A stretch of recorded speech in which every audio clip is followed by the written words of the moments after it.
Olá, meu nome é Tânia Barros. A você que está ouvindo pelo podcast ou assistindo vídeo no YouTube, seja muito bem-vindo ao canal Loucos por Biografias.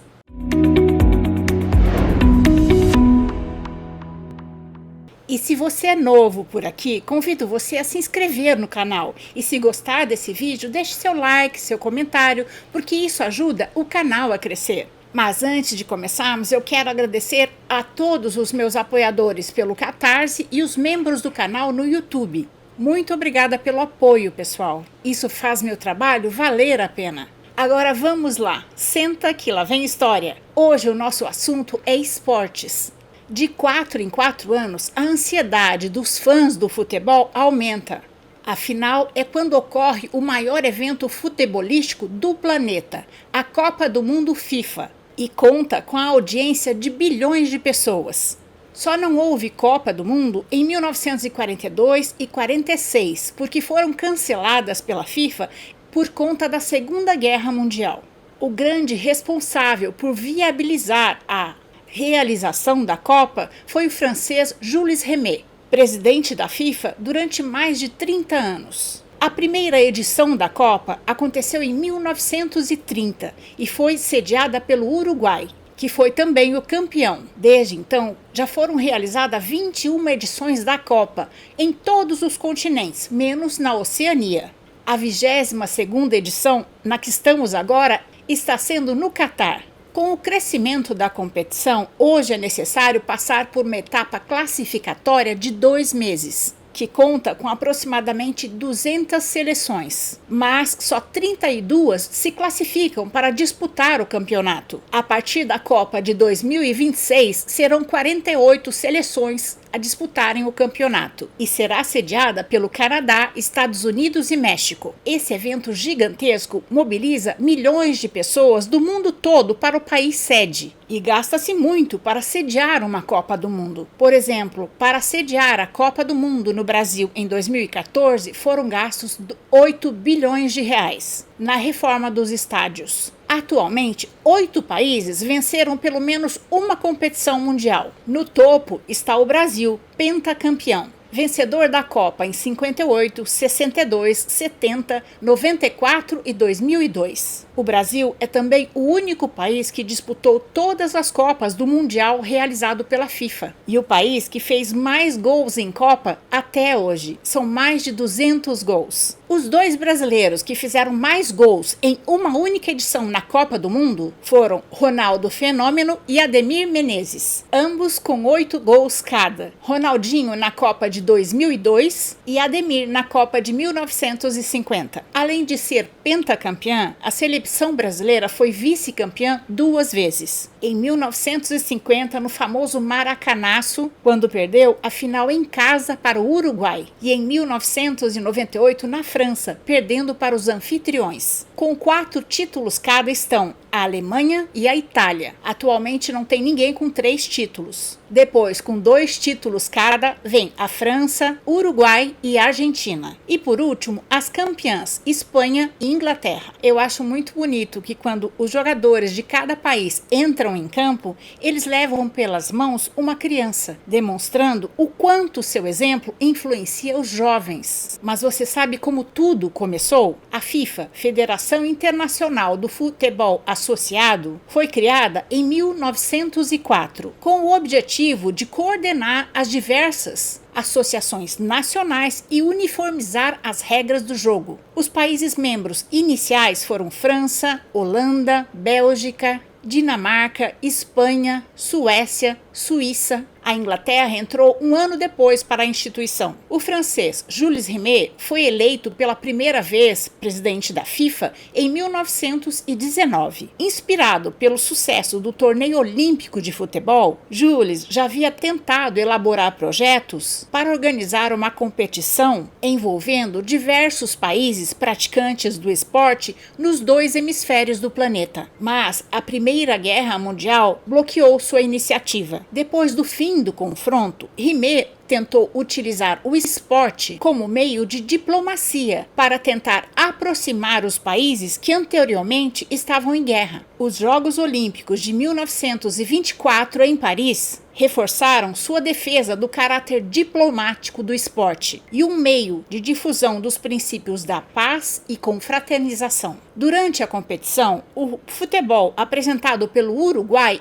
encantou os espectadores. E Rimet percebeu que poderia ser neste país a realização da primeira Copa do Mundo. A Copa do Mundo FIFA foi proposta e aprovada em Amsterdã, Holanda, em 1928. A candidatura do Uruguai derrotou uma série de candidaturas europeias. Pesou a favor do Uruguai o fato dele ter sido campeão olímpico em 1924 e 28, e por estar comemorando em 1930 o centenário da sua independência. O primeiro mundial, porém, foi muito prejudicado pela quebra da Bolsa de Nova York em 1929, que mexeu com a economia de muitos países, inclusive do Brasil, desmotivando várias seleções de participarem do Mundial. Para a primeira edição da Copa, em 1930, só 13 seleções participaram. O Uruguai construiu um imenso estádio para receber as partidas mais importantes da competição.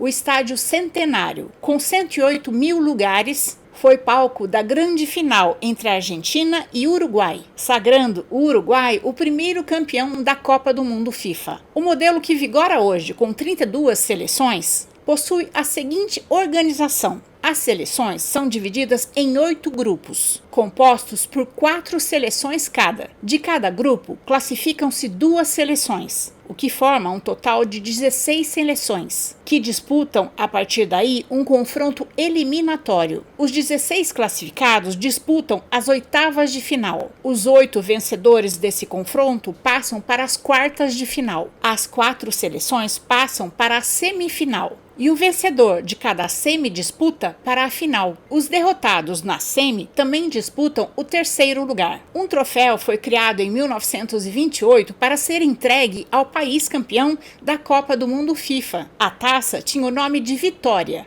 Era feita de prata e lápis lazuli e folheada de ouro. Representava Nice, a deusa da vitória. Pesava 3,8 kg e tinha 35 centímetros. A cada 4 anos, a relíquia tinha uma nova casa, mas o primeiro país que conquistasse o tricampeonato ficaria com a taça definitivamente. Em 1946, o troféu Vitória foi renomeado com o nome do idealizador da Copa, passando a se chamar Taça Jules Rimet. A quarta Copa, realizada em 1950, foi sediada pelo Brasil. O estádio do Maracanã foi construído para o evento, mas o Brasil perdeu a Copa em casa, numa das maiores decepções da história do futebol brasileiro. A decepção ficou conhecida como o Maracanaço, e a equipe uruguaia foi campeã do mundo pela segunda vez. A quinta edição da Copa, em 1954, foi realizada na Suíça. O time da Hungria era o favorito do torneio, também chamado de o time de ouro, mas a Alemanha Ocidental reagiu, vencendo a Hungria por 3-2, num jogo que ficou conhecido como o Milagre de Berna, cidade onde se deu a final. A sexta edição da Copa do Mundo, em 1958, foi sediada pela Suécia. A edição foi marcada pelos fracassos da Itália e Uruguai, equipes bicampeãs mundiais que não conseguiram se classificar para o torneio, e a equipe da França, que surpreendeu com seu jogo ofensivo. A final seria disputada no estádio Razunda, entre Brasil e Suécia, mas ambos tinham o primeiro uniforme em amarelo, e o Brasil perdeu o sorteio tendo que jogar de azul. O time brasileiro contava com estrelas como Pelé, Vavá, Garrincha, Nilton Santos, Didi, Gilmar, Zagallo, entre outros. No jogo da final, Vavá marcou 2 gols. Pelé 2 e Zagallo mais 1, e o Brasil se tornou campeão mundial. O técnico brasileiro dessa seleção foi Vicente Feola. Na 7ª edição, em 1962, a Copa do Mundo retornou para a América do Sul, sendo sediada pelo Chile. Garrincha foi eleito o melhor jogador da Copa, mas a seleção brasileira não contava com Pelé, que havia se machucado na segunda partida da primeira fase contra a Tchecoslováquia. O rei foi substituído por Amarildo, que surpreendeu com o seu desempenho e terminou como vice-artilheiro do torneio. Na final, o Brasil venceu a Tchecoslováquia por 3-1 de virada, com gols de Amarildo. O técnico da seleção brasileira era Aimoré Moreira. A Taça Jules Rimet estava sob a tutela do Brasil, que tinha sido bicampeão em 62. 4 meses antes da 8ª edição da Copa, o Brasil havia concordado em exibi-la em Londres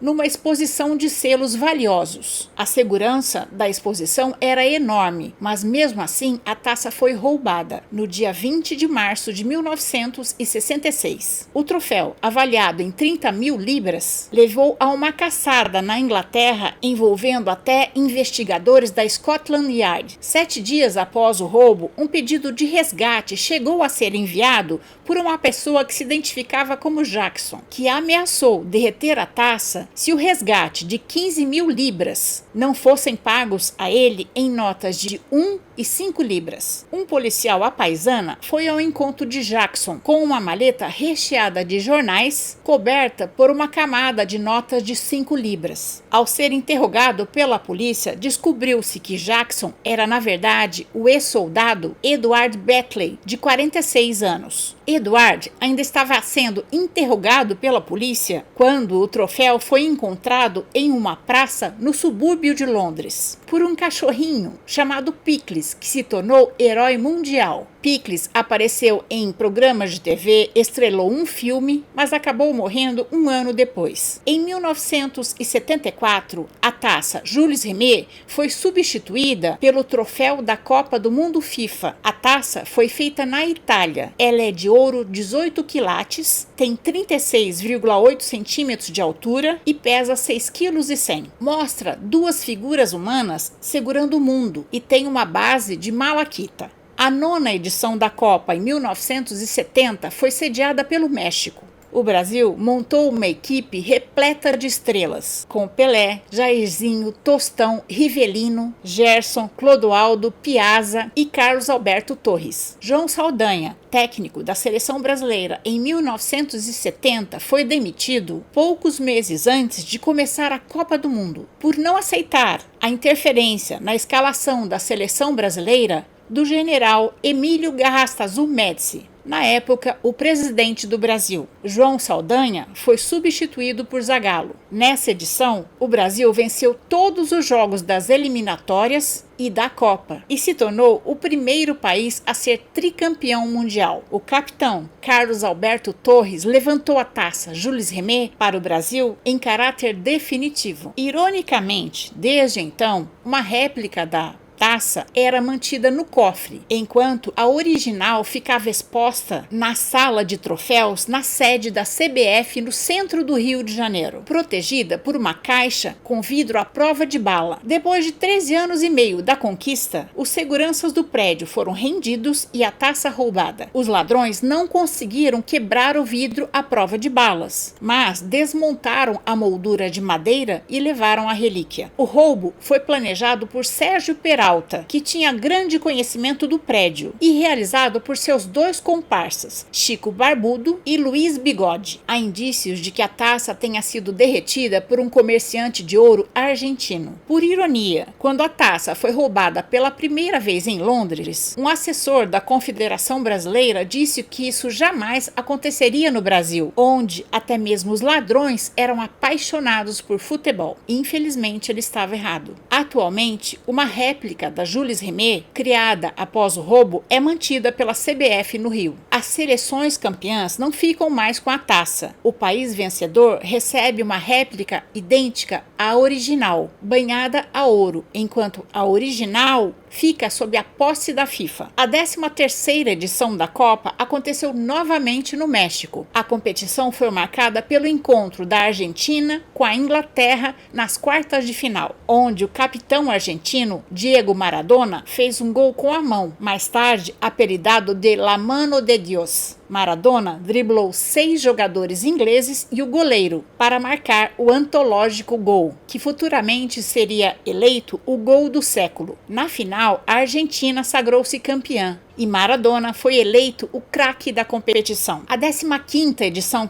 da Copa, em 1994, aconteceu pela primeira vez nos Estados Unidos. Apesar da pouca tradição norte-americana no futebol, foi este Mundial que bateu todos os recordes de público. O começo da Copa foi marcada pelo resultado positivo do antidoping de Diego Maradona, que acusou uso de drogas. Com um futebol extremamente eficiente e com um grupo muito unido, liderado pelo polêmico craque Romário, a seleção brasileira disputou a final com a Itália no estádio Rose Bowl, em Los Angeles, na Califórnia. Essa foi a primeira final de Copa a ser decidida por pênaltis. Os 2 primeiros cobradores erraram, mas foram as falhas dos italianos Daniele Massaro e Roberto Baggio decisivos para o Brasil conquistar o tetracampeonato mundial. Nessa edição, Romário foi eleito o melhor jogador do torneio. O título do Brasil foi também comemorado como uma homenagem ao tricampeão de Fórmula 1 Ayrton Senna, falecido em 1º de maio daquele ano. A 16ª Copa do Mundo, em 1998, foi na França pela segunda vez. A final da Copa foi disputada pela anfitriã e pelo atual campeão Brasil. E a França sagrou-se campeã do Mundial. O atacante brasileiro Ronaldo, de apenas 21 anos, foi eleito o melhor jogador da competição. A 17ª edição da Copa do Mundo, em 2002, foi a primeira no continente asiático e a primeira a possuir 2 países anfitriões, Japão e Coreia do Sul. A França, atual campeã do torneio, foi eliminada na primeira fase sem fazer nenhum gol. E o mundo viu o Brasil ganhar pela 5ª vez, se tornando pentacampeão mundial. O adversário do Brasil na final foi a Alemanha. Ronaldo marcou os 2 únicos gols da partida e terminou como o artilheiro da Copa, com 8 gols. A 18ª edição da Copa, em 2006, foi sediada pela Alemanha pela segunda vez. A seleção brasileira era a grande favorita do torneio, em parte por ter ganho a Copa do Mundo anterior e a Copa das Confederações FIFA no ano anterior. Mas a grande final foi entre franceses e italianos, num jogo muito disputado. Na prorrogação, o placar persistiu empatado, mas o que chamou a atenção foi a cabeçada que Zidane, eleito o melhor jogador da Copa, deu em Materazzi. O craque francês acabou sendo expulso da partida. E o Mundial, mais uma vez, foi decidido nos pênaltis. Pela segunda vez em sua história, os italianos venceram a disputa de pênaltis e conquistaram sua 4ª Copa do Mundo. A 19ª edição da Copa do Mundo, em 2010, foi pela primeira vez no continente africano, sediada pela África do Sul. Todos os vencedores anteriores de Copa estiveram presentes. A final foi disputada pelos espanhóis e Países Baixos, após um jogo bastante truncado, com 14 cartões amarelo e 1 vermelho. Essa foi a partida com o maior número de cartões na história do Mundial. A 20ª edição da Copa foi em 2014 e teve o Brasil como anfitrião da competição pela segunda vez. Com 12 cidades sede, o campeonato foi um enorme sucesso, ficando conhecido como a Copa das Copas. Todas as equipes campeãs do mundo, Uruguai, Itália, Alemanha, Inglaterra, Argentina, França e Espanha, qualificaram-se para a competição. Pela primeira vez em uma Copa do Mundo, as partidas usaram a tecnologia da linha do gol, que utiliza 7 câmeras atrás de cada baliza. Essa tecnologia é usada para saber se uma bola ultrapassou ou não a linha de fundo entre os postes da baliza. Como eu disse anteriormente, sediar uma Copa do Mundo envolve uma enorme quantidade de dinheiro. Na Copa de 2014, sediada pelo Brasil, foram gastos aproximadamente 8 bilhões, somente nas construções dos estádios. O Brasil chegou às semifinais, mas acabou perdendo em casa, num jogo vergonhoso, que nenhum brasileiro gosta de lembrar. O famoso 7-1 para a Alemanha, sendo essa a maior derrota brasileira em toda a história das Copas. Essa partida ficou conhecida como a Mineiraço, nome que teve inspiração no famoso Maracanaço de 1950, quando o Brasil perdeu para o Uruguai em casa. A grande campeã foi mesmo a Alemanha, que venceu a Argentina na final e se tornou tetracampeã. A 21ª edição da Copa do Mundo em 2018 foi realizada na Rússia pela primeira vez. A FIFA escolheu a Rússia por causa do aumento do interesse da população russa pelo futebol e graças aos investimentos financeiros no esporte e o aumento de jogadores estrangeiros para o país, além da ascensão econômica da Rússia após a dissolução da União Soviética em 1991. A edição de 2018 entrou para a história por ter sido a Copa do Mundo mais cara até então, com um custo total de 14,2 bilhões de dólares, sendo a primeira edição de uma Copa a fazer uso do árbitro assistente de vídeo, o VAR. A seleção alemã, campeã da Copa anterior, foi eliminada na fase de grupos, fato que chamou a imprensa mundial a maldição das campeãs. A França conquistou seu segundo título, ganhando da Croácia por 4-2. A 22ª edição de 2022 está sendo sediada pelo Catar. Essa é a primeira edição realizada no Oriente Médio e a última a ter um formato de 32 equipes. A edição de 2026 contará pela primeira vez com 48 seleções a disputarem o título de melhor do mundo. Ao invés do período tradicional, no meio do ano, a Copa do Mundo, sediada pelo Catar, por causa das altas temperaturas do país nesta época do ano, está sendo disputada no final do ano. O campeonato teve início dia 20 de novembro e termina em 18 de dezembro de 2022. O técnico do Brasil é o Tite e o Brasil conta com uma excelente equipe, com estrelas como Neymar, Richarlison, Danilo. No jogo da estreia contra a Sérvia, o Brasil começou muito bem, com 2 gols de Richarlison, o segundo de voleio. Foi lindo. Eu acredito que este vai ser um dos gols mais bonitos dessa Copa. E a gente torce para que o Brasil continue assim e traga para casa o hexacampeonato. E essa é a nossa história de hoje. Eu espero ter contribuído para que seu dia seja muito agradável. Se você gostou, deixe seu joinha, faça seu comentário, conheça as outras histórias do canal e compartilhe esse conhecimento com seus amigos. E se puder, me apoie no Catarse ou se torne membro do canal. Encontro vocês nas próximas histórias. Até lá!